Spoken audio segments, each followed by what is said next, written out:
Structured டேட்டாவை Azure SQL server பயன்படுத்தி save பண்ணிக்கலாம். இதில் சேவ் ஆகக்கூடிய டேட்டா அப்படிங்கிறது டேபிள் ஃபார்மேட்டில் சேவ் ஆகிருக்கும். ஒரு டேபிளுக்கு இன்னொரு டேபிளுக்கு இடையில பிரைமரி கீ ஃபாரின் கீயை பயன்படுத்தி ரிலேஷன் அப்படிங்கிறத உருவாக்கிக்க முடியும். அன்ஸ்ட்ரக்சர்டு டேட்டாக்களான இமேஜ், ஆடியோ, வீடியோ இந்த மாதிரி ஃபைல்ஸ் எல்லாத்தையுமே அசூர் பிளாப் ஸ்டோரேஜை பயன்படுத்தி சேவ் பண்ணிக்கலாம். சில டேட்டா அப்படிங்கிறது ஸ்ட்ரக்சர்டாக இருக்கும். பட் அந்த டேட்டாக்களுக்கு இடையில தொடர்பு இருக்கவும் செய்யலாம், இல்லாமையும் இருக்கலாம். சரிங்களா? இந்த டேட்டாவை என்ன சொல்லுவாங்கன்னா செமி ஸ்ட்ரக்சர்டு டேட்டா அப்படின்னு சொல்லுவாங்க. வெப்சைட்ல இருந்து கிடைக்கக்கூடிய லாக்ஸ், சில கேமிங் பிளாட்ஃபார்ம், ஐஓடி டிவைஸ்ல இருந்து கிடைக்கக்கூடிய டேட்டா அப்படிங்கிறது சில டைம் டாக்குமெண்ட் ஜேசான் ஃபார்மேட்ல இருக்கலாம், கீ வேல்யூ ஃபார்மேட்ல இருக்கலாம், கிராஃபா இருக்கலாம். இந்த டேட்டாவை எல்லாத்தையுமே சேவ் பண்றதுக்கு உதவக்கூடிய ஒரு நோ சீக்வல் டேட்டா பேஸ் தான் அசூர் காஸ்மாஸ் டிபி. இப்போ உங்களுக்கு ஒரு சின்ன கேள்வி வரலாம், அதுக்கு தான் அசூர் டேபிள் ஸ்டோரேஜ் இருக்கு, அதை பயன்படுத்திக்கலாம் அப்படின்ட்டு.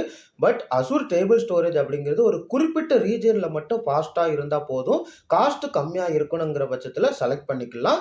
உங்க டேட்டா அப்படிங்கிறது குளோபலா டிஸ்ட்ரிபியூட் ஆகணும், மல்டிபிள் ஏபிஐ சப்போர்ட் பண்ணணும், லோ லேட்டன்சியா இருக்கணும், ஹை அவைலபிலிட்டியா இருக்கணும் அப்படிங்கிற பட்சத்துல அசூர் காஸ்மாஸ் டிபி அப்படிங்கிறத பயன்படுத்திக்கலாம். சரிங்களா?